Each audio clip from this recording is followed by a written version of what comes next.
Namun apakah yang sah itu diterima oleh Allah? Karena setiap yang sah itu belum tentu diterima Allah. Untuk bisa diterima Allah, amal ibadah ini memerlukan lagi syarat-syarat yang lainnya.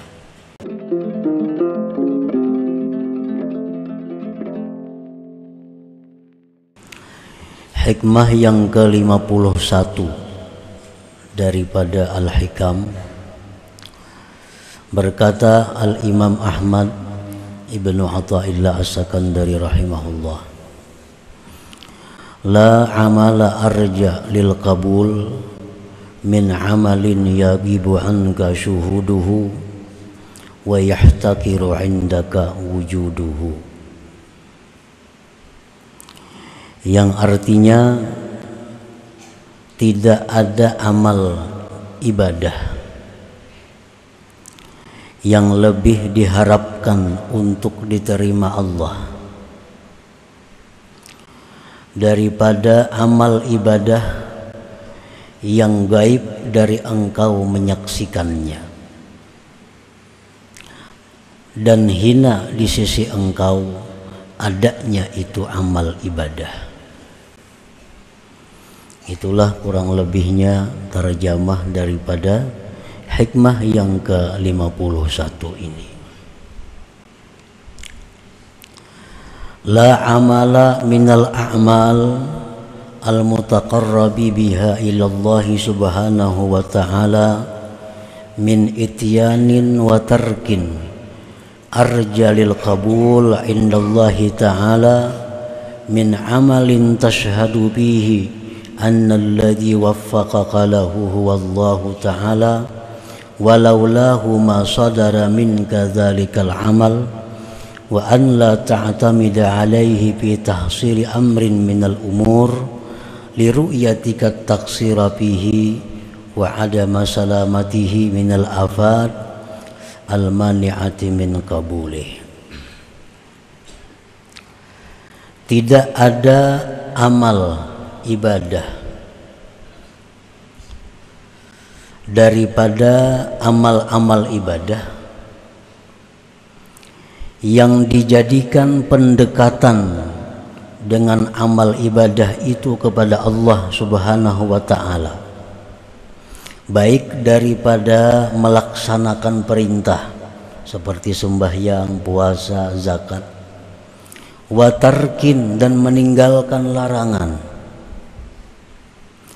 yang lebih diharapkan untuk diterima di sisi Allah Ta'ala daripada amal ibadah yang kamu saksikan pada amal itu bahwa yang memberi taufik kepada engkau bagi amal itu adalah Allah Subhanahu wa Ta'ala.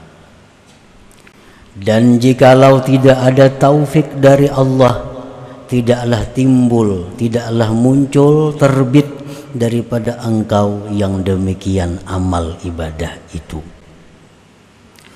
Dan bahwa tidaklah engkau berpegang atas amal itu pada menghasilkan perkara daripada perkara-perkara, karena melihatnya engkau akan kekurangan pada itu amal, dan melihatnya engkau tiada selamat itu amal daripada penyakit-penyakit yang mencegah bagi diterimanya amal itu.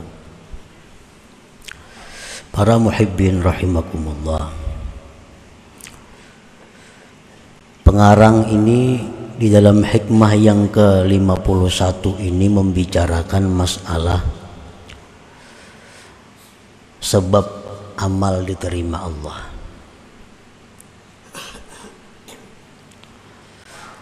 Amal kita itu banyak sebabnya, syarat-syaratnya agar bisa diterima oleh Allah. Selepas kita melaksanakan kewajiban kita. Amal ibadah yang kita lakukan apabila cukup syarat rukunnya, terhindar daripada yang membatalkannya, maka amal ibadah itu sudah dikatakan sah. Sembahyang contohnya, puasa, zakat, bila syarat-syaratnya sudah kita laksanakan, rukun-rukunnya kita penuhi, pembatal-pembatalnya dijauhi, maka ibadah sembahyang puasa itu sah. Namun apakah yang sah itu diterima oleh Allah? Karena setiap yang sah itu belum tentu diterima Allah. Untuk bisa diterima Allah, amal ibadah ini memerlukan lagi syarat-syarat yang lainnya. Di antara sekian syarat-syarat yang bisa membawa amal ibadah kita ini diterima Allah, maka syarat yang paling diharapkan untuk bisa diterima Allah dua hal. Yang pertama, amal ibadah yang kita saksikan pada amal ibadah itu taufik Allah, pertolongan Allah, rahmat Allah. Nah, apabila kita melakukan satu ibadah yang kita pandang adalah bahwa ibadah yang kita lakukan itu merupakan taufik Allah kepada kita.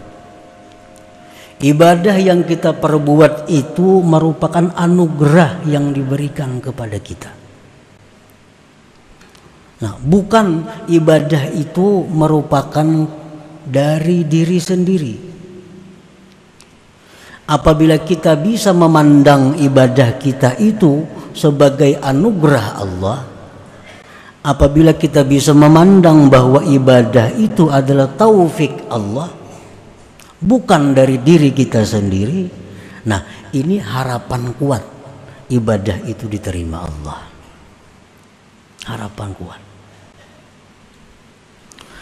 Yang kedua, ibadah yang kita lakukan itu tidak kita jadikan sesuatu yang menghasilkan baik derajat, baik keluasan rezeki, baik surga atau lainnya.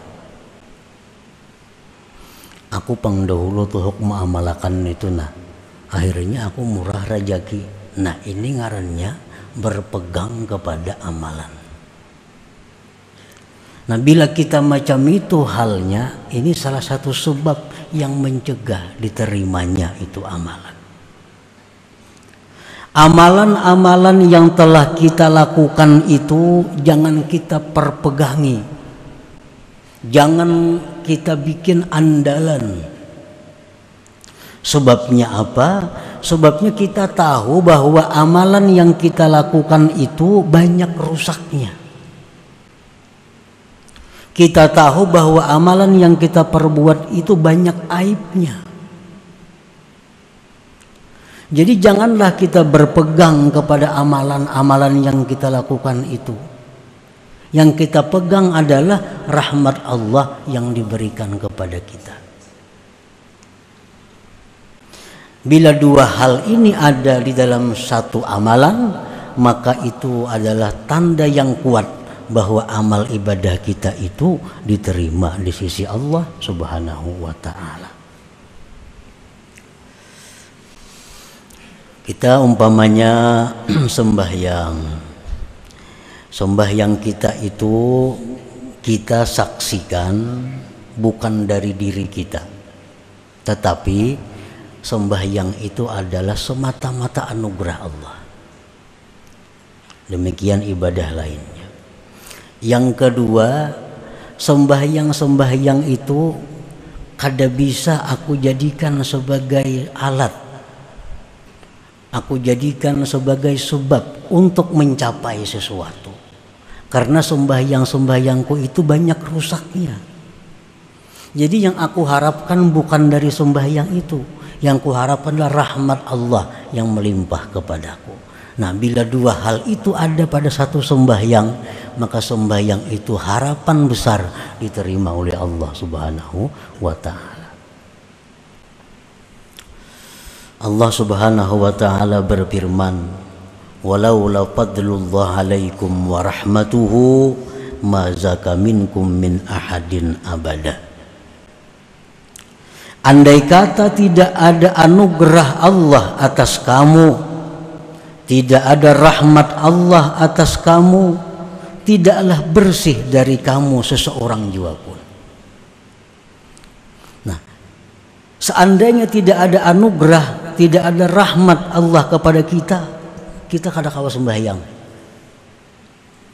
kita kada kawa puasa, kita kada kawa berzakat, kita kada kawa menuntut ilmu. Kenapa kita bisa menuntut ilmu? Itu karena anugerah Allah. Nah, anugerah itulah yang kita pandang dalam setiap amal ibadah kita. Jangan kita pandang diri kita.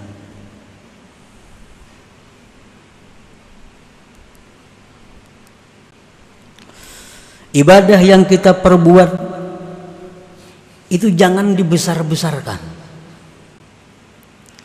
Apalagi dibikin satu andalan, satu pegangan. Karena ibadah itu kita yakin, kita tahu banyak rusaknya.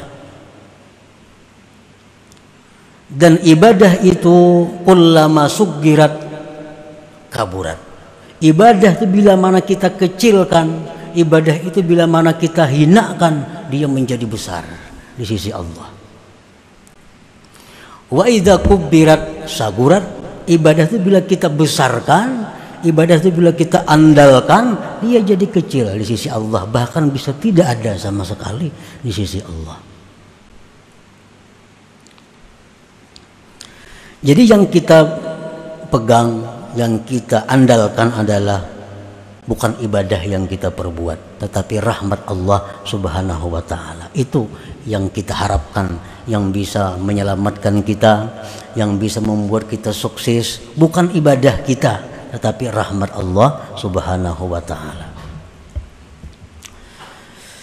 Rasulullah sallallahu alaihi wasallam bersabda, "Ma minkum min ahadin yunjihi amaluhu." Qalu wala anta ya Rasulullah.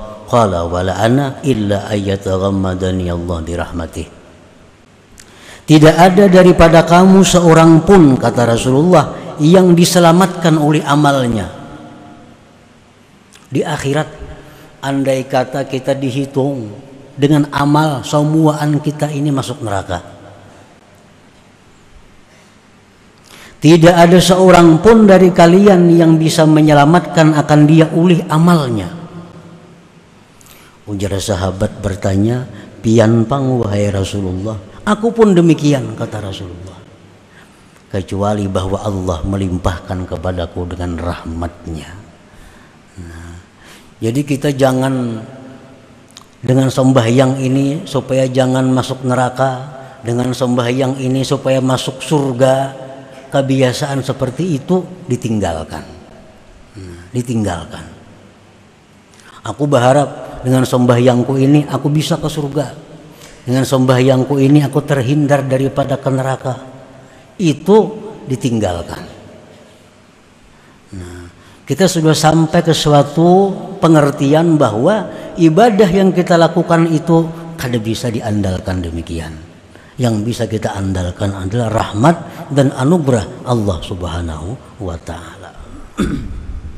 Para muhibbin rahimakumullah. Nah, ini jangan diartikan bahwa kada perlu sembahyang, jangan diartikan demikian. Mun itu kada perlu puasa, kada kawa diandalkan juga. Mun itu kada perlu sembahyang, kada kawa diandalkan juga. Nah, bukan diartikan demikian. Sembahyang puasa itu adalah kewajiban kita yang mesti kita laksanakan sebagai hamba Allah. Sembahyang wajib dilaksanakan. Namun sembahyang yang kita laksanakan itu jangan dibesar-besarkan. Jangan dipandang itu kemampuan diri sendiri.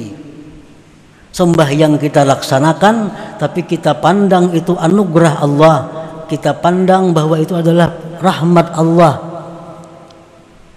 Bukan meninggalkan sembahyangnya. Nah, ini hanya mengalihkan pemahaman, mengalihkan i'tikad kita yang selama ini bahwa kita anggap dengan sembahyang itu kita ke surga. Dengan sembahyang itu kita selamat dari neraka. Padahal tidak demikian. Padahal kada macam itu. Nah, sembahyang ini adalah tugas kita. Puasa adalah kewajiban kita. Mengenai kita ini ke surga, mengenai kita ini selamat dari neraka, itu semata-mata rahmat dari Allah Subhanahu wa ta'ala. Para muhibbin rahimakumullah. Man amila amalan wa lam yashhad anna Allah waffaqahu lidzalikal amal bal min nafsihi fahuwa mu'jibun bi amalihi. Orang yang mengerjakan satu ibadah, puasa, sembahyang, bersedekah, dan dia tidak menyaksikan bahwa Allah yang memberi taufik dia kepada itu ibadah. Ini kadang memandang ibadah yang dia lakukan itu taufik Allah. Kadang memandang itu. Yang dia pandang adalah dirinya sendiri. Bahwa mu'jib bi amalihi, itu orang ngarannya ujub dengan amalnya. Aku bersedekah, aku sembahyang, aku naik haji, tapi lupa kepada anugerah Allah. Nah, lupa kepada pemberian Allah, pertolongan Allah. Maka ini orang adalah mu'jib, ujub. Nah, bukan kita kada boleh ba'aku, itu bukan. Jangan diartikan bila ba'aku itu ujub, kada demikian. Ba'aku itu atau ba'kami itu disuruh. Jangan ditiadakan aku dan kami. Tetapi yang dikehendaki itu adalah setiap aku dan kami yang kita ucapkan bahwa diselimuti zahir dan batin aku dan kami itu dengan pertolongan Allah. Jangan kada ba'aku itu meniadakan nang ada. Jangan kada ba'kami itu meniadakan nang ada. Kita disuruh ba'aku, disuruh ba'kami, tapi dengan aku yang diciptakan Allah, dengan aku yang tidak bisa lepas daripada pertolongan Allah. Ayo ba'aku. Mau sembahyang kada ba'aku kada sah. Sembahyang kada ba'aku kada sah. Siapa nak sembahyang? Makanya usalli, aku sembahyang. Ba'aku.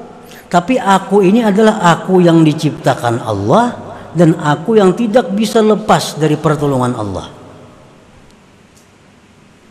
Nah, para muhibbin rahimakumullah, itu diajarkan di dalam Fatihah sendiri kita baca. Iyyaka na'budu, kepada Engkau ya Allah kami menyembah. Kami. Jangan diarti lain kami itu mesti kami artinya. Iyyaka na'budu, hanya kepada Engkau ya Allah kami menyembah. Tapi kami nang macam apa? Wa iyyaka nasta'in, dan hanya kepada Engkau kami minta pertolongan. Nah, jangan dipisah antara na'budu lawan nasta'in. Bila na'budu aja bisa ujub, bisa macam-macam. Bila nasta'in aja bisa murtad, bisa macam-macam. Jadi na'budu nasta'in ini adalah waw, diikat oleh waw. Waw itu lil jam'i, dihimpunkan. Iyyaka na'budu wa iyyaka nasta'in. Kepada Engkau ya Allah kami menyembah, tapi kami yang tidak lepas dari pertolongan Engkau. Nah, jadi orang ujub itu meninggal nasta'in. Orang bertasawuf nang salah meninggal na'budu. Padahal Fatihah mengajarkan iyyaka na'budu wa iyyaka nasta'in. Dan waw itu bukan litartib. Waw itu bukan bersusun, enggak ada. Waw itu lil jam'i, berhimpun. Iyyaka na'budu wa iya, wawnya tuh wa iya, waw itu artinya dan itu berhimpun, bukan satu persatu. Jakanya fa iyyaka na'budu fa iyyaka, nah itu satu persatu, atau iyyaka na'budu summa itu satu persatu. Ada ini iyyaka na'budu wa iyyaka nasta'in, itu bersatu antara na'budu dan nasta'in. Nah jadi kita mesti ba'aku umpamanya, ini pulpen siapa? Pulpen ampun kau nih tuh, jangan pun orang lain dibedakan, jangan pun kita. Ini ampun kau atau ampun kami. Siapa yang bersedekah tadi? Aku, jangan lain pada aku. Siapa yang bersedekah? Tetapi aku yang kita maksud itu adalah aku yang diciptakan oleh Allah dan aku yang tidak bisa lepas dari pertolongan Allah. Nah, selamat gitu. Nah, man amila amalan wa lam yashhad anna Allah waffaqahu lidzalikal amal bal min nafsihi fa huwa mu'jib bi amalihi. Orang nang beramal satu amalan tapi dia kada melihat bahwa amalan itu taufik Allah, bahkan dari dirinya sendiri, itu ujub. Al-ujubu minal muhlikat, ujub itu adalah membinasakan, baik membinasakan dirinya, membinasakan amal perbuatannya. Dan ujub ini merupakan salah satu sumber dari sumber macam-macam kejahatan. Para muhibbin rahimakumullah, kenapa orang tuh agak asalnya dari ujub? Kenapa orang itu mau ria? Karena asalnya dari ujub. Kenapa ria? Melihat aku nang beramal, kada ingat lagi lawan nang nastainnya tadi. Nah itu mau ria. Kenapa sombong? Karena nak budunya aja diingkutinya, nastainnya kada. Kenapa kikir, bakhil? Karena nak budu aja. Kenapa orang kikir? Merasa nang becari itu inya. Nang becari itu merasa inya. Aku lapah mengumpulkan tunggal ribuan duit nih. Tunggal ribuan mengumpulkan lapah. Nah, nang merasa inya, nang datang inya nang peroleh rezeki, rezeki itu merasa milik ampunnya. Dari situ kikir. Pada andai kata dia merasa bahwa rezeki itulah anugerah Allah, inya kawa turun ke pasar itu pun anugerah Allah, kada akan kikir.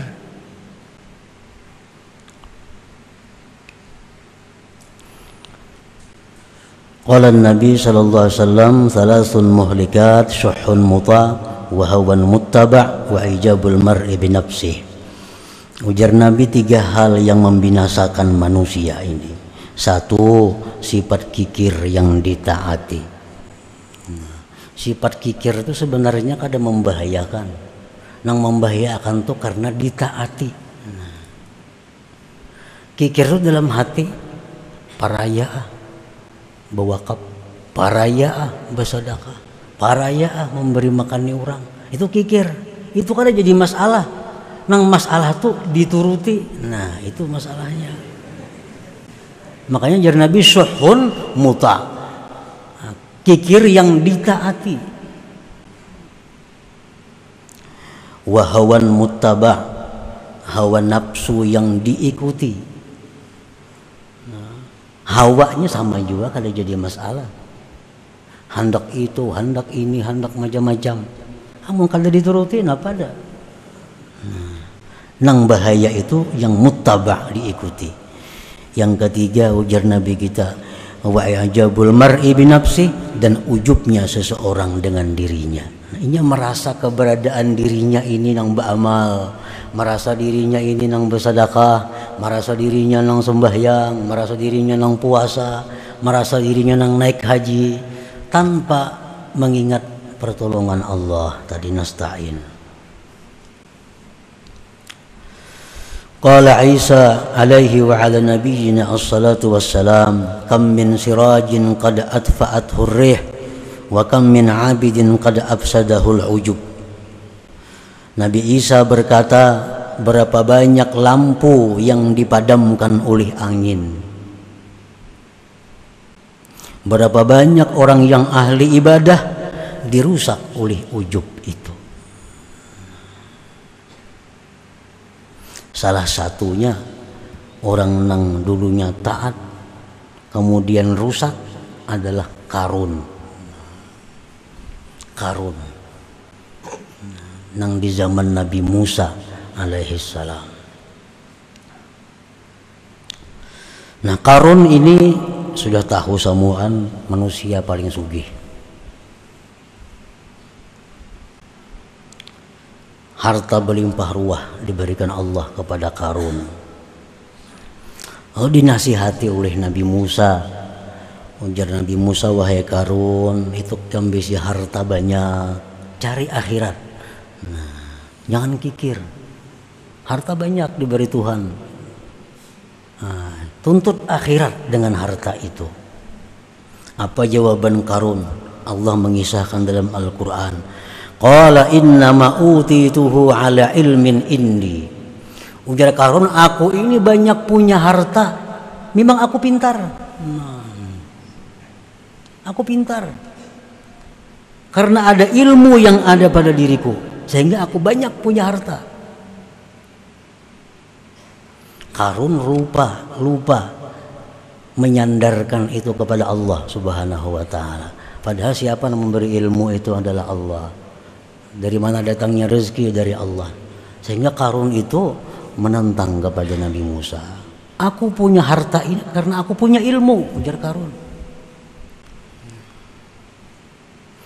Akhirnya apa? Si Qarun karena ujubnya itu, karena mengakuinya itu tanpa mengakui pertolongan Allah, fakhasafna bihi wa bidarihil arda, kami tenggelamkan Qarun itu dan rumah-rumahnya kami tenggelamkan, harta-hartanya ke dalam bumi. Nah, ini jar Nabi tadi, muhlikat. Ujub itu membinasakan ampun dirinya, membinasakan amalnya. Ampun dirinya apa yang binasa? Beribadah, membayangkan apa? Nah, beribadah semalaman suntuk menahan mata. Tapi karena dia merasa itu dirinya bukan pertolongan Allah, binasa. Nah, para muhibbin rahimakumullah. Wa man amila amalan wa'tamada 'alaihi fa huwa mudillun 'ala Allah bi 'amalihi wa 'amalul mudilla yurfa' ila Allah taala. Orang yang beramal satu amalan kemudian dia berpegang atas amalan itu. Dia menganggap bahwa amalan-amalannya ini kawa dia pegang bisa menyelamatkan inya. Nah, orang ini ngarannya adalah mudillun 'alallah. Arti mudil 'alallah itu orang ini merasa punya tempat di sisi Allah. Orang ini punya tempat di sisi Allah.